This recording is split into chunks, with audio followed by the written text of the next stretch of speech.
Bienvenidos a su podcast de la Cámara Secreta, un lugar de encuentro con Dios, un lugar donde podemos recibir palabra de Dios, enseñanza bíblica, donde podemos escudriñar de una manera más profunda la Escritura y a partir de ahí poder avanzar y crecer en cada una de las cosas que Dios ha pensado para nosotros.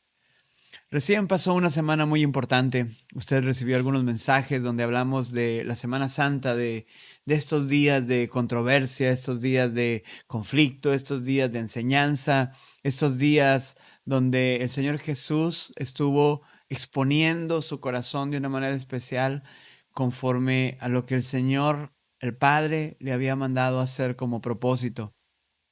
Tuvimos una cena muy importante donde nos dimos cuenta que la relación es una parte esencial para nuestro Maestro, para nuestro Señor Jesús. Y bueno, esa cena especial nos dio la oportunidad de aprender, de recordar el gran sacrificio de Jesús y la gran posibilidad que tenemos de encontrarnos con Él un día si seguimos en la dirección que el Señor nos ha llamado a caminar. Pero yo quisiera resaltar porque no hablamos de esto, al menos no de una manera intencional, de precisamente la crucifixión. Y quiero hablar hoy, quiero tocar este tema, primero porque es muy importante que ustedes y yo podamos valorar y darle el justo em, cálculo de las cosas que Jesús hizo, que podamos tener el corazón agradecido por las cosas que el Señor hizo y que en función de ello podamos caminar hacia el plan de Dios, hacia el propósito de Dios. La crucifixión es un acto por demás atroz y cruel. La realidad es que este acto era enmarcado por el maltrato, la vergüenza y la exposición a la cual eran precisamente llevadas las personas que habían cometido ciertos delitos. La cruz en la Biblia es una señal de maldición. Una cruz fue precisamente la que sostuvo a nuestro Maestro, a Jesús.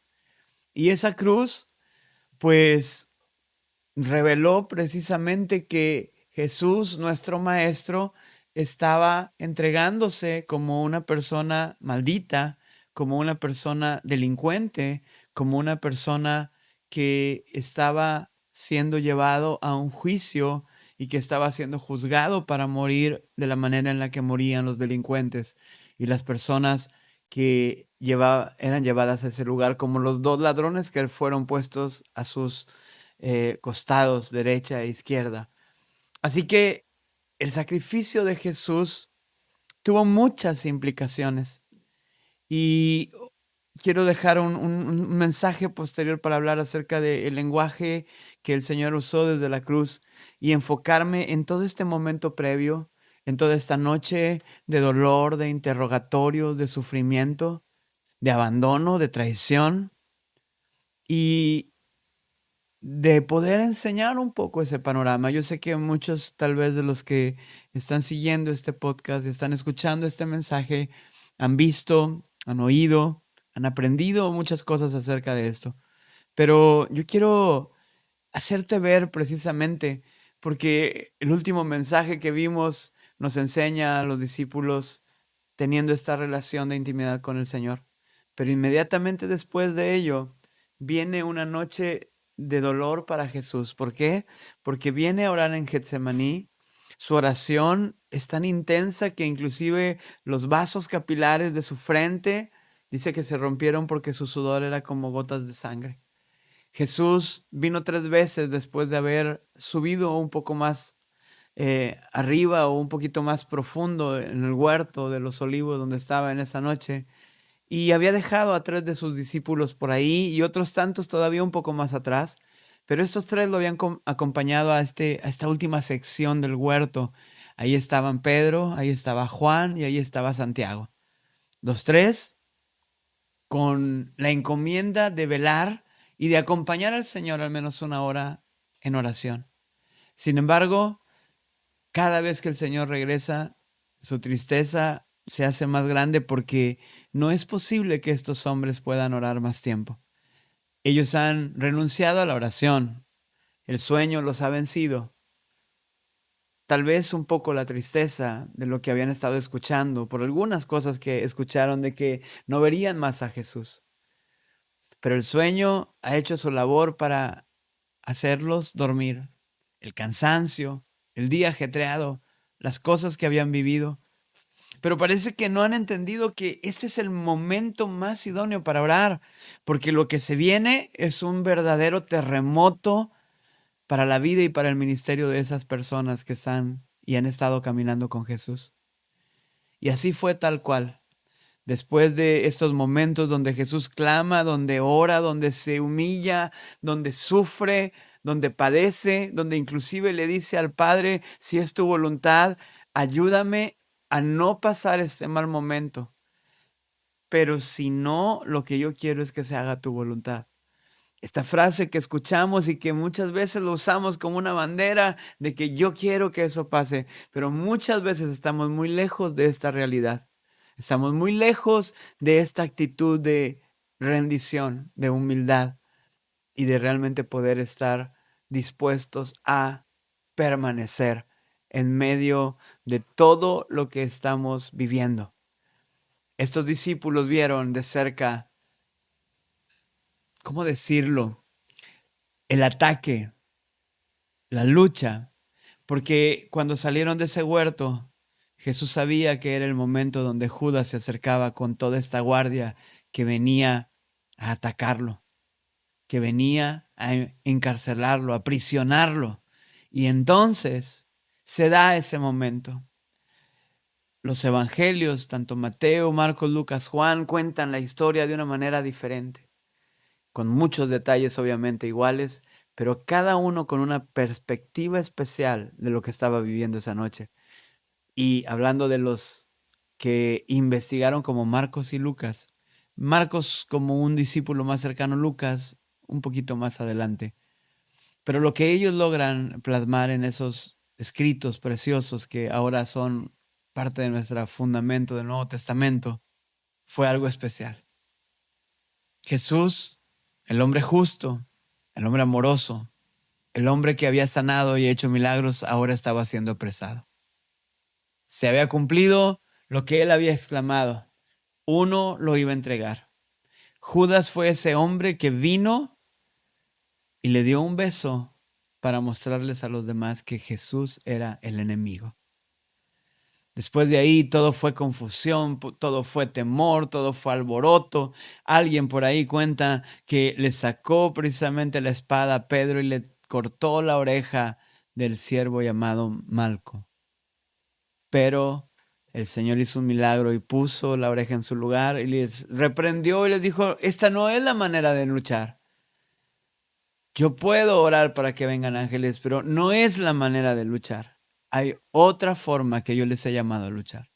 Entonces todos corren y salen huyendo. Todos abandonan a Jesús. Todos los que dijeron que iban a estar con él, de pronto se han ido.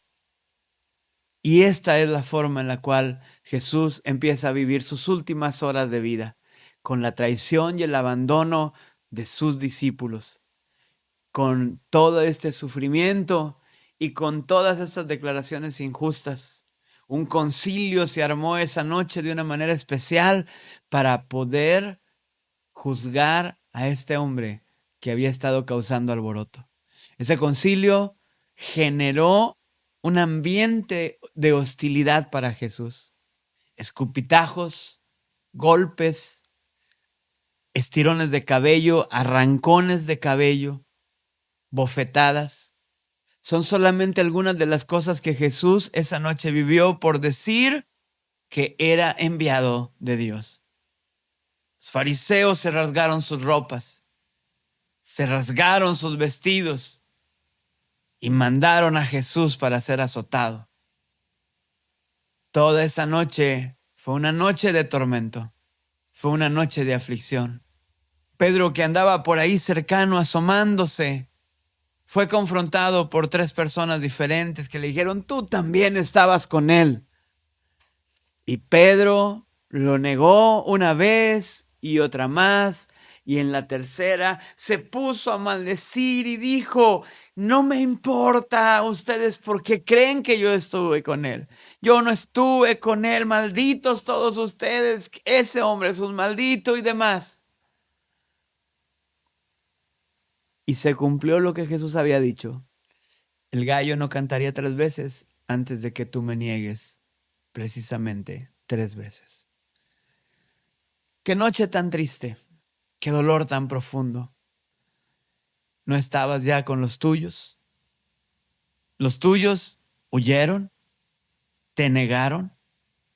Perdiste a uno de ellos en esa noche por 30 monedas de plata. Eso era lo que Jesús estaba viviendo. Una noche de sufrimiento cruel y de dolor profundo. Oigan, por favor, esto no es asunto de Semana Santa. Es el asunto del plan de Dios, el que ha estado siempre, el que nos ha llevado o el que ha llevado a la gente a creer en Él como Salvador. Solo fue el inicio de la noche. Hubo tantas cosas, tantas situaciones. Jesús fue de un lugar a otro, hasta Herodes, que gobernaba, quiso verlo y arrancarle por ahí un milagro, pero Jesús no accedió. Muchos, al verlo apresado, maltratado, lo menospreciaron. Dijeron: ¿qué hombre es este? Ahí está, todo su poder, toda su fama, todo su, ¿cómo decirlo?, su señorío, ahora estaba en duda, vulnerable, maltratado, lastimado. ¿Qué podría ser ese el Salvador? ¿Cómo ese hombre podría ser el Mesías? Miren su apariencia. Y eso me hizo acordarme de una canción que se llama Mírenlo ahí. Una canción especial por ahí de Torrefuerte, allá de los hermanos Hermosillo, Álvaro López. Mírenlo ahí en su dolor. Y la canción continúa. Amados, no sé si hemos podido contemplar todo este sufrimiento, todo este padecimiento del Señor. La noche había sido muy trágica, pero lo que se venía era igual. Cuando trajeron a Jesús para que fuera juzgado por los romanos, le mandaron de dar de latigazos, como a un preso, como a un culpable, 40 - 1. Esos 40 latigazos empezaron a golpear la espalda de Jesús, el costado de Jesús, el frente de Jesús, la frente de Jesús. Esos golpes, cada uno de ellos representó el castigo que tú y yo merecíamos. Isaías lo había profetizado muy claramente. Él herido fue por nuestras rebeliones, molido por nuestros pecados. El castigo de nuestra paz fue sobre él y nosotros fuimos curados por su llaga. Cada latigazo, cada momento de dolor lo hizo pasando con gozo ese instante, teniendo en su mente que lo único que podía salvarte a ti y a mí era su sacrificio. Qué importante ha sido la venida del Señor. Qué importante su entrega, su pasión, su vida dándose por la tuya y por la mía. Qué importante. Cuántas cosas el Señor vivió esa noche. Cuántas humillaciones, cuántos padecimientos, cuántas acusaciones, cuánto menosprecio, cuánta insensibilidad, porque nadie, ni siquiera los demás presos que estaban ahí por merecimientos propios, sufrieron el trato que Cristo recibió. Ese es el Dios que usted y yo seguimos. Ese es nuestro Salvador. No sé si ha dimensionado verdaderamente en su corazón lo que Jesús ha hecho por usted. Pero en esta parte que me quiero quedar ahorita, antes de compartir después el mensaje de Jesús desde la cruz, me encantaría que usted pueda vislumbrar el gran futuro prometedor que el Señor tiene para nosotros. Un futuro que está a nuestro alcance. Un futuro que está a una decisión real y verdadera. Si quieres caminar con Jesús, Él tiene respuestas. Pero si decides no hacerlo, te perderás de la más importante oportunidad de tu vida, que tal vez se vuelva a presentar, pero no lo sabes porque no sabes si estarás vivo para entonces.